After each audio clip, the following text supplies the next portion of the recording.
again, I started out in the junior air rifle programs through JROTC at my local high school, and progressed into the high-powered competitions at Camp Perry, Camp Atterbury, Indiana.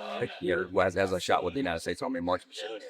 So those junior programs feeding me into the competitive shooting world eventually led to an entire career for me. And then once I retired from the United States Army, I shoot for the United States National Rifle Team. Got the chance to go to visit England and compete. Got lucky enough to win something that no Americans ever done before. So it's an absolutely amazing experience.